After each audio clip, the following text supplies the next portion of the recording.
All right, hey now. Time for Lecture 6, Part 2 on Gamma Decay for our Chemistry 312 Radiochemistry. And we're going to get down with the groovy sounds of Moessbauer spectroscopy. Lecture 1 covered the topics shown here. And for Lecture 2, we're going to cover Moessbauer spectroscopy.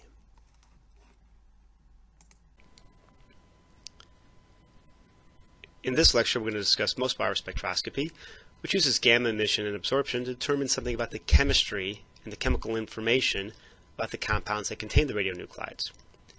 In this lecture, we're going to discuss the principles of Moessbauer spectroscopy, the conditions necessary, fundamentally you need solids, and something about the spectra that results. The basic principles of Moessbauer spectroscopy involve nuclear transitions. We have emission and absorption of photons. So it can be analogous to UV spectroscopy, where solutions can absorb photons that give us information about the chemistry of those solutions. Sometimes because of this emission and absorption of gamma rays, this is called nuclear gamma resonance spectroscopy. The only suitable sources for Moessbauer spectroscopy for the photon emissions are isotopes. The emission from an isotope is essentially monochromatic. Wavelengths are defined by the excited nuclear states. However, they can be tuned to a small degree by the Doppler effect. So if I have a source or a sample, and the source and sample are moving towards each other or away from each other, that Doppler effect can slightly shift the energy. And fundamentally, that's what we're going to exploit in Moessbauer spectroscopy. Sources and absorbers so sources and samples are vibrated. The spectra is recorded in millimeters per second, and you can look at the amount of the photon that passes through the sample as a function of the vibration, and you'll see that there's variations, and we'll use that to describe the chemical composition of the sample that contains the radionuclide. On this periodic table are highlighted elements or isotopes of these elements that can be useful for Moessbauer spectroscopy. Again, we should go back to what we discussed earlier this is a review of recoil. We discussed that gammas can induce recoils in nuclei. Now, Moessbauer spectroscopy works only on solids. And if you, within this case, the recoil can be observed in the solids, and there's a potential where the entire lattice vibrates, not just the nuclei that was emitting the photon, but that vibration is sent out over the entire lattice, so the solid recoils. This is called recoil-free.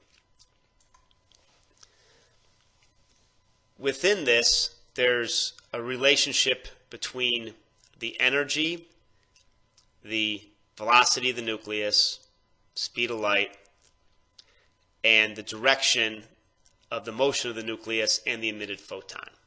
So there's ways of characterizing some of these energies. We talked about the recoil has a specific energy, and we can vibrate the system and have a small perturbation on that energy.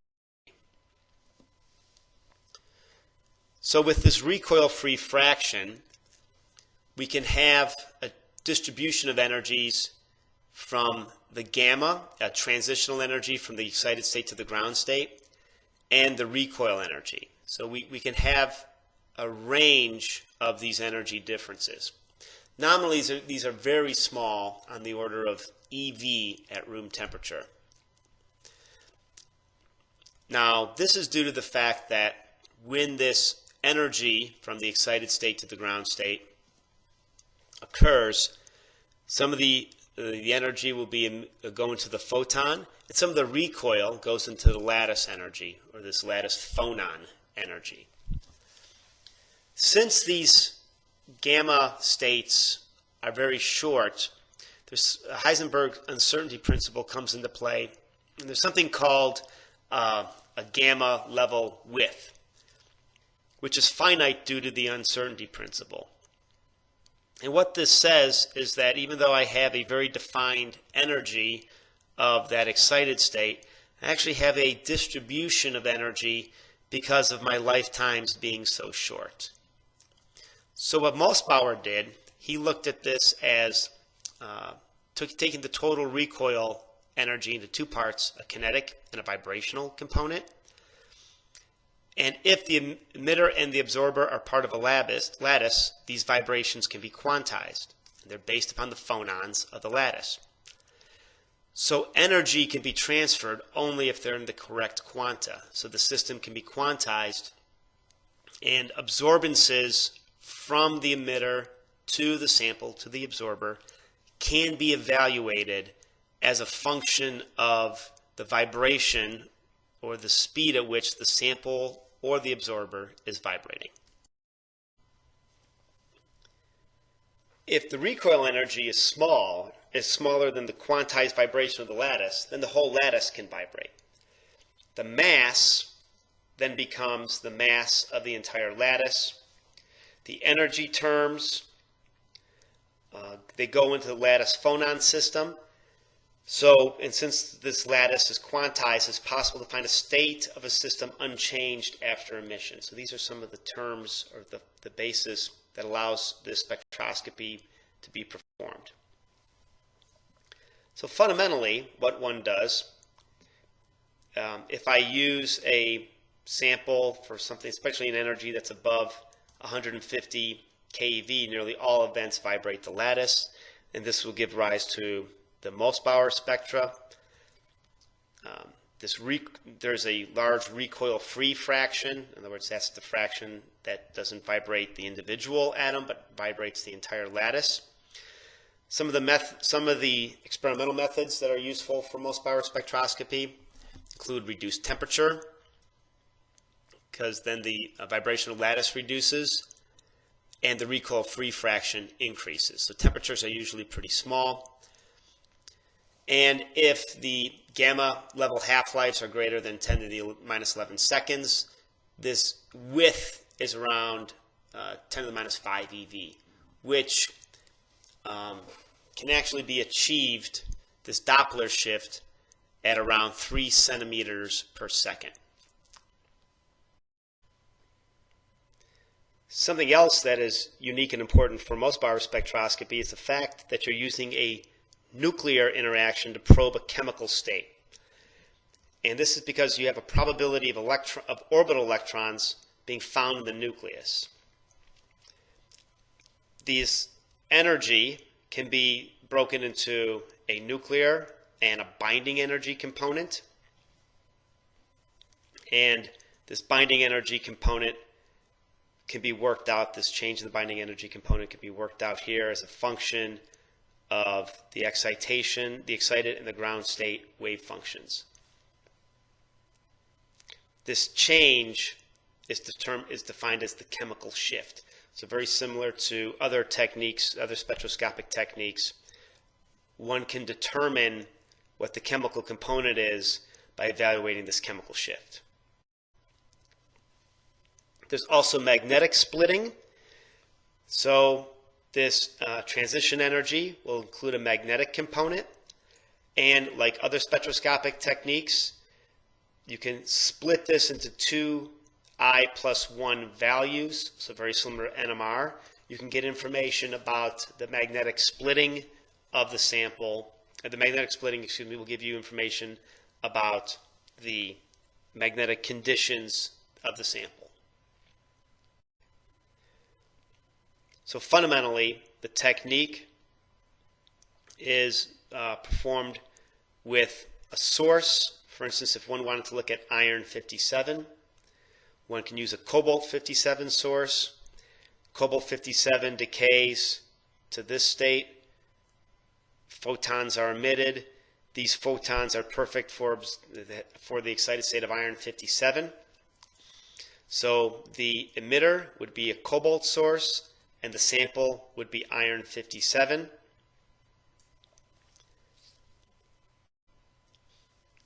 And an example of this would be, here's a cobalt 57 source, would go through a collimator. These photons would strike the sample, and there'd be a detection.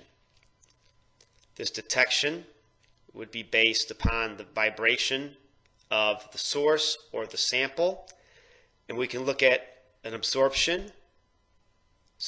And I want to point out here that the absorption is on the order of a percent, so a very small amount of photons actually get absorbed. But as the velocity of the source, and here's the velocity in centimeters per second, we can see that there's a change in absorption. We could use this to evaluate what that chemical shift is, and by looking up on a table, one could determine the chemical shift would be correlated with a certain chemical condition. Here's another source, an example where Moessbauer spectroscopy is done on iron, where another collimator, a sample, the sample could be a surface, and detectors are off at angles. So again, you should see scatter. A decrease in scatter as a function of this vibration would mean that some of the photons have been absorbed by the materials. This was used on the Martian surface. The data is shown here.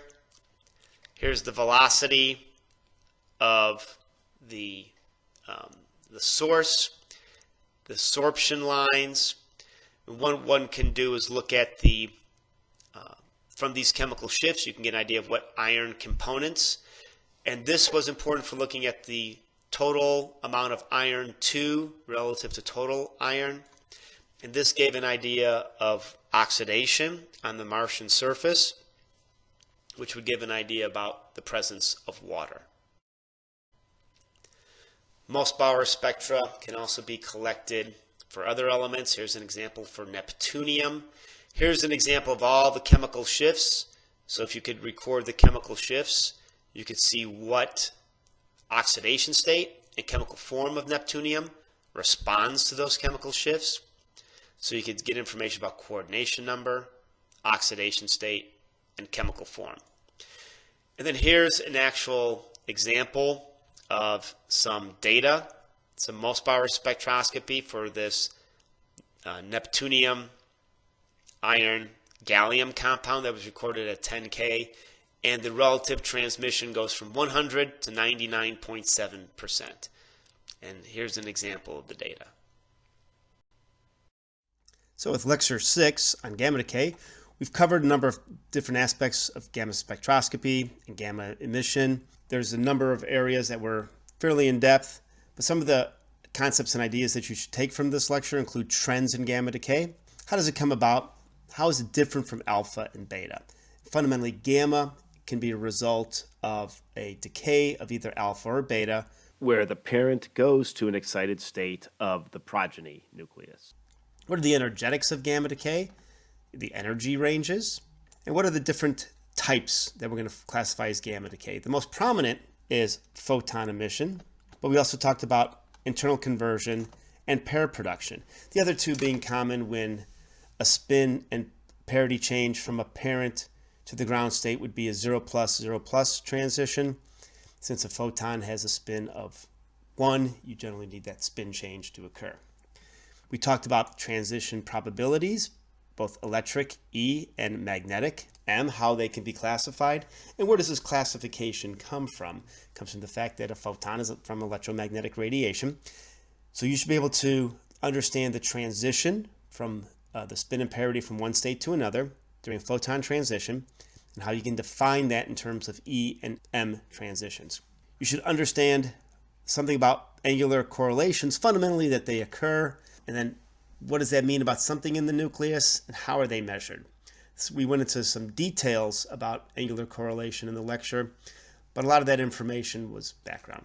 And finally, we discussed Moessbauer spectroscopy, a concept and spectroscopic tool that was awarded the Nobel Prize when it was by Moessbauer, who was at Technical University of Munich. And you should understand how Moessbauer spectroscopy is used, and fundamentally how Moessbauer spectroscopy is similar to UV visible spectroscopy, except you're talking about nuclear states, not electronic states.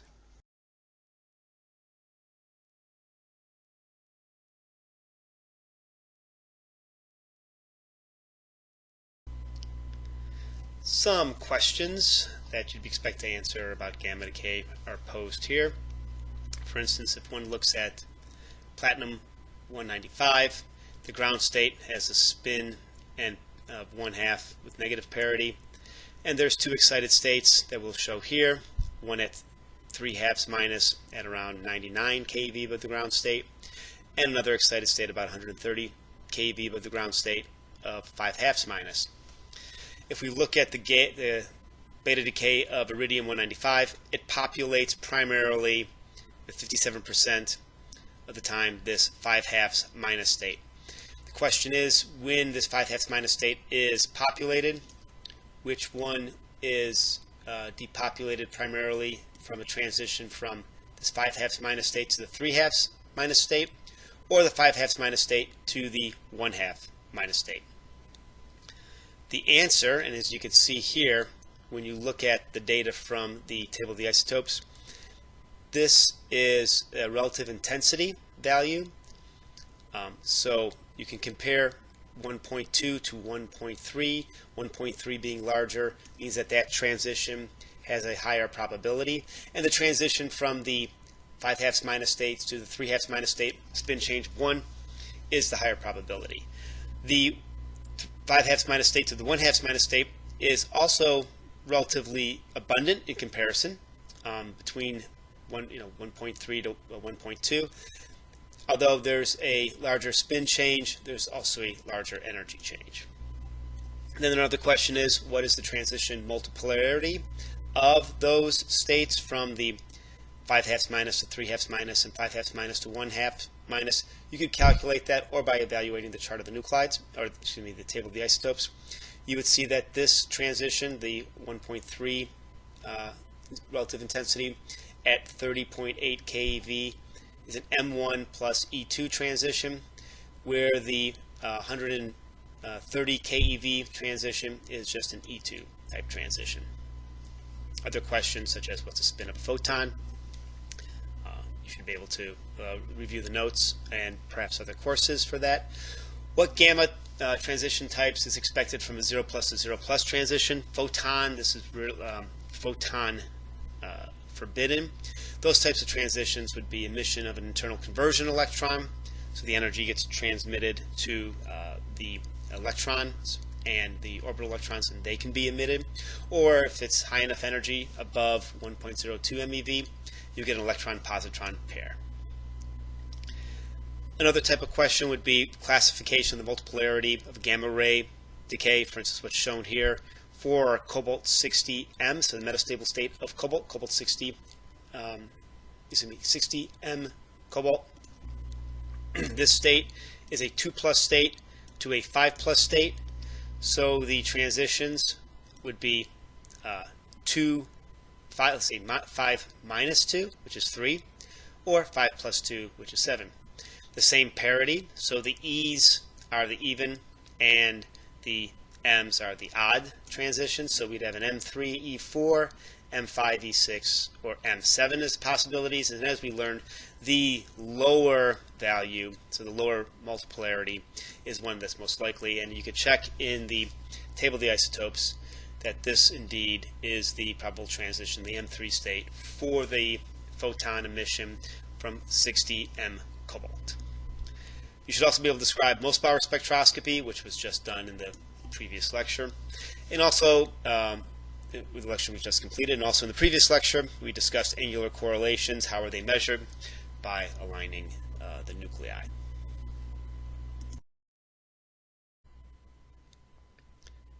Gamma decay yields are very important concepts that were covered in the lecture. These are important factors because often gamma decay is what's used to identify an isotope. If I can count the number of photons that are present and I know my efficiency for the detector, I can get an idea of how many counts there are of a photon that represents a given isotope. And if I know the yield of those decays that result in gammas, knowing that the counts of the photons determines the amount of isotopes that are there. So for instance, not every isotope will produce a gamma with a decay. The isotopes that are listed here are examples of 3 isotopes that do produce photons with the decay. However, the yields are not 100%. If you wanted to find information for all isotopes, there's a number of resources. This is a very good resource. This link, it's the Lawrence Berkeley National Laboratory data site. You can go to this link, select nuclide search, enter the isotope you're interested in, and it'll show you the gamma decay yields. So for instance, if we did this for zirconium-95, the data that you would get from the link is shown here. You would get energy and intensities in the decay modes. So for zirconium-95, 2 photons are observed with pretty high intensities. One photon at 724 keV, one other photon at 756 keV. The 724 keV photon has an intensity of 44.17%, while the 756 photon has an intensity of 54%.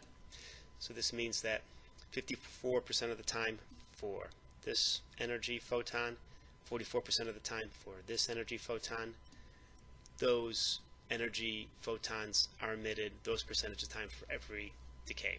What this looks like, if you have, this is from the table of the isotopes, is our gamma decay scheme, where we have the zirconium-95 decaying by beta.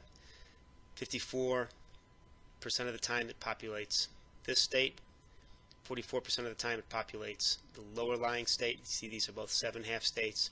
Zirconium-95 is 5/2 plus, so decaying to a 7/2 plus, very reasonable decay. We can even see the log of T values here, relatively low, spin change of 1.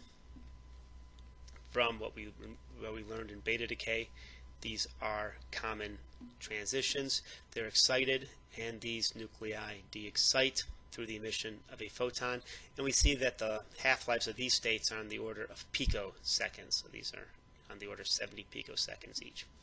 You can also get the gamma decay yields from the table of the isotopes. So for instance, here's the gamma decay of zirconium-95 from going to the niobium-95, so it's really occupying, it's populating the excited niobium-95 state.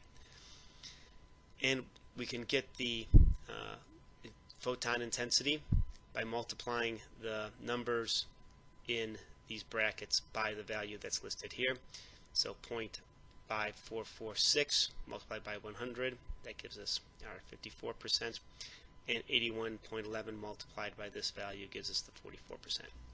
We can also look for the data for americium-241, which decays prominently by a 59.5 keV photon. If we go to the Lund Berkeley site, we see that the gamma intensity is 35.9%. Comparing this with what we see from the table of the isotopes, here's the americium-241. This is a truncated table, and it decays 85.2% of the time to this 59.5 keV excited state. However, only 35% of the time this photon decay is observed, and the reason for that is even though it occupies this same energy level 58% of the time, it has 2 routes for de-excitation. 36% of the time, so that agrees with this value, it decays from this 59.5 keV excited state directly to the ground state. That would yield this photon. And then the remainder, another percentage of the time is listed here. You see it goes from this 59.5 energy state to a 33 energy state, and then from that 33 keV energy state to the ground state. So there's these competing transitions. Another example could be cobalt-60, again from the Lund LB&L site. We get the data. We see that there are 2 intense photopeaks, each one above 1000 keV, and yields on the order of 99%. And what this looks like from the decay scheme, this cobalt-60 5+ decays to a 4+ state, so with 99.925% of the time. There's a transition from this 2,505 keV excited state to a 1,332 keV excited state. So that's our first photon. That's this 1100 keV photon. And then there's this de-excitation from this about 1.3 MeV excited state to the ground state, and that's the second photon. So an example with cobalt-60, you can actually get two photons, each one about 100%. So cobalt-60 is an isotope that's actually readily observed by gamma decay.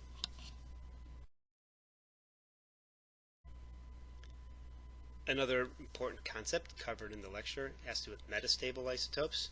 What exactly are metastable isotopes? Well, those are long-lived nuclear states. The gamma decay that result from these metastable states are called isomeric transitions. So you'll hear metastable states, isomeric transitions interchanged. What these are just excited nuclear states that decay by emission of a photon. One of the reasons that they're important is because technetium-99m, the workhorse of radiopharmaceuticals, is a metastable state. So provide the half-life of technetium-99m. This is something that you should be able to do. So if we look at the chart of the nuclides, this is the technetium-99m. This is technetium data, technetium-99. The technetium-99m, the metastable state, is to the left, and the ground state is to the right. So all of our data for the metastable state is listed here. The spin is 1/2 minus. And then if we were asking what's the half-life, well, the half-life is 6.008 hours. And again, this is something that you should be able to answer questions based upon the chart of the nuclides and provide data for metastable isotopes. Why do these isomeric states exist? Well, they have to do with one of the reasons that also influenced beta decay was changes in spin and parity. An example that we talked about in the first slide of this lecture on zinc 69. Zinc 69 has a metastable state that lasts 13.76 hours. That's because this nuclear excited state has a spin and parity of 9/2 plus, while the ground state has a spin and parity of 1/2 minus. So there's a large parity. There's a large spin change along with a parity change. This is forbidden to a large extent, so the probability that that exchange is large, and for that reason the half-life is long.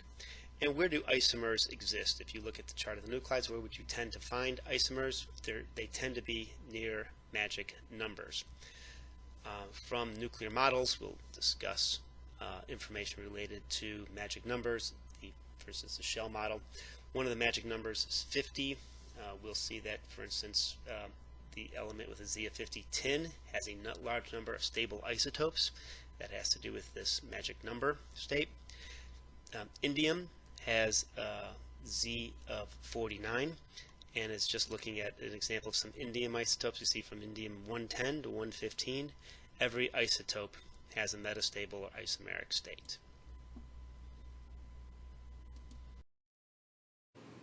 When you have completed the lecture, please comment on the blog and provide a response to the Lecture 6 quiz. There are some details on gamma decay you should take away from this lecture. One is that the gamma decay is from the progeny of a parent decaying.